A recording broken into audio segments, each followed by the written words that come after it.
We purchased our 2018 Montana High Country 381 toy hauler December of last year, and we brought it home since it was December and we weren't going to use it. We put it in our insulated outbuilding that we have, and we kept it there until I want to say July is when we first took it out for a shakedown trip.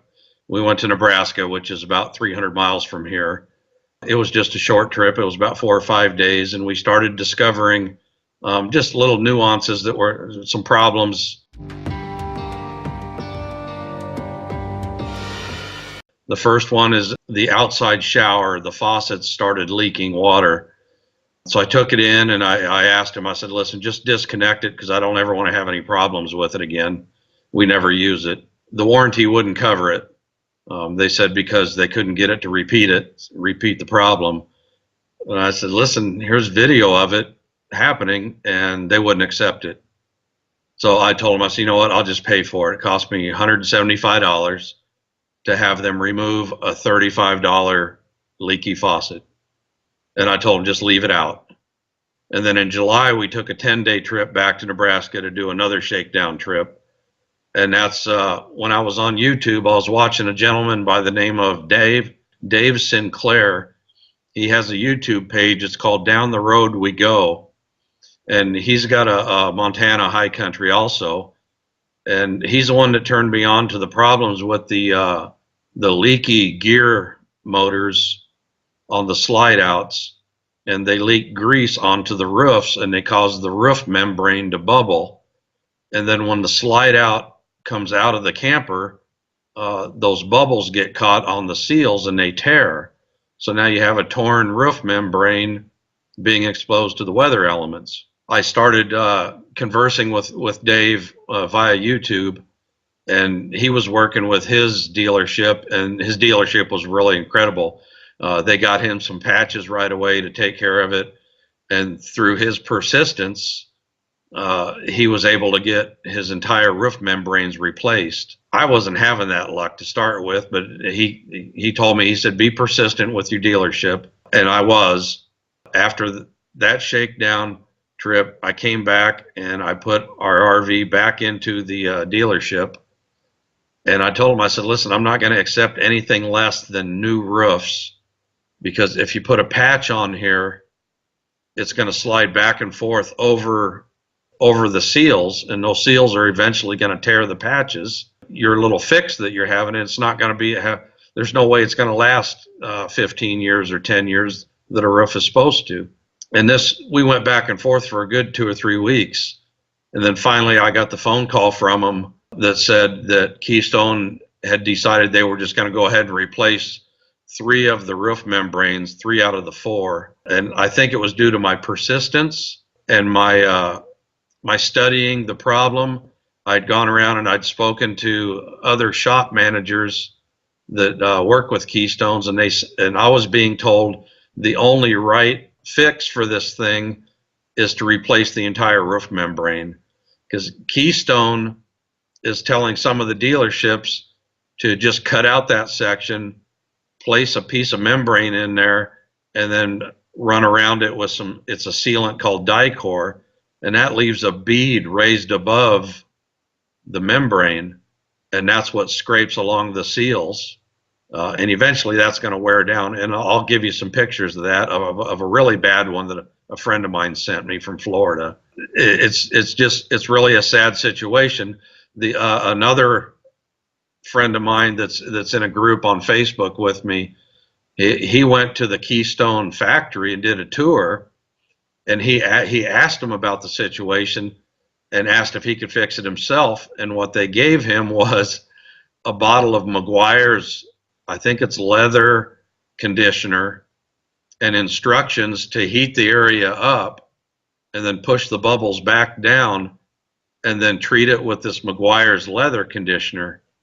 I find that pretty suspect, because one, you don't know if the glue underneath the membrane is going to reactivate and hold, and then how often do you have to get up there and condition your roof? That just seems a little fishy to me. He posted pictures in the group. I don't have a copy of that, but It was just it was a cardboard box with a bottle of McGuire's conditioner and the instructions, and that just seemed, it just seemed like they were blowing him off. I guess you have to be persistent with your dealership. You have to have a good dealership. A lot of these dealerships, I don't think they're getting reimbursed from Keystone the appropriate rates, or if they're getting reimbursed at all for these fixes. So Keystone has to step up and check these things, and the dealerships also have to check them before they go off the lot. I'm seeing a lot of them on the Montana Owners Club page, which is, if you own a Montana, you can join this club. It's on the internet, and I've started a class action lawsuit.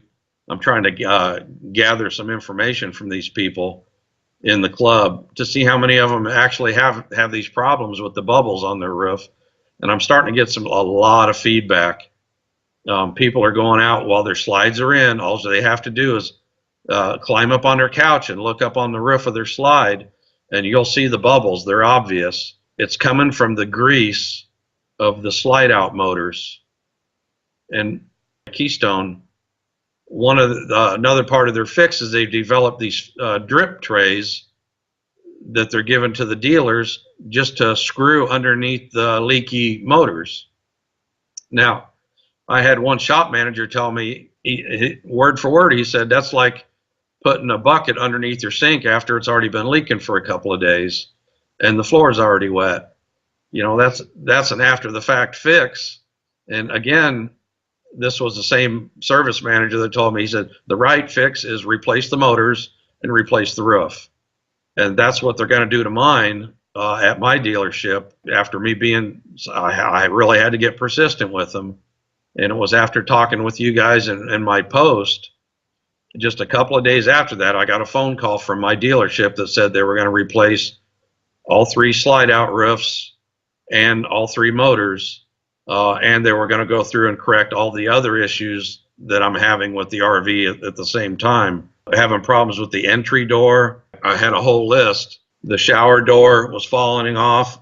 Our awning, the power awning over the main door. One of the bars is bent and I can't get it in or out. The seals around the garage door are all out of place. It won't seal. All the thermostats in the trailer have minds of their own. And I was instructed by one of the guys in the group on Facebook. He said, just take the cover off the thermostats and touch the little metal tines with your fingers and you can work it that way. So we're running around with a brand new camper with no covers on our thermostats. The lock set on the bathroom door, I couldn't get our bathroom door to close and stay closed. Just little things like that. The stickers, the decals on the trailer are all peeling off. This is a brand new camper. We're having problems with the brakes. I keep getting errors inside my truck that says check trailer brakes. Trailer brakes not operational. But what I have to say is the phone call I did get from my dealership is that Keystone has agreed to step up and take care of all these issues. We're planning a vacation to go to Florida here real soon. They said, go ahead and take the trailer to Florida. It should be okay to drive. When we get back, bring the list in with us. They will take care of everything at Keystone's expense. And hopefully we'll get all these problems resolved. Hopefully we won't have to go back for a revisit. But I do have to give a big shout out to Down the Road We Go, Dave Sinclair, on exposing the issue on the patches on the roof. Because his original fix Keystone was they gave him patches and he persisted, and then his dealership called Keystone back and convinced him that the patches weren't working, and he ended up getting all new roofs out of it. So a big shout out to Dave Sinclair on Down the Road We Go. And the Montana Owners Club, if everybody checks their roofs and they're interested in doing a class action lawsuit, please go to the Montana Owners Club and get on there and post your pictures. Feel free to get in touch with me, or if you want to start your own lawsuits, that's fine. But somebody has to start holding Keystone accountable. And until this happens, they're still going to be putting out inferior products like this.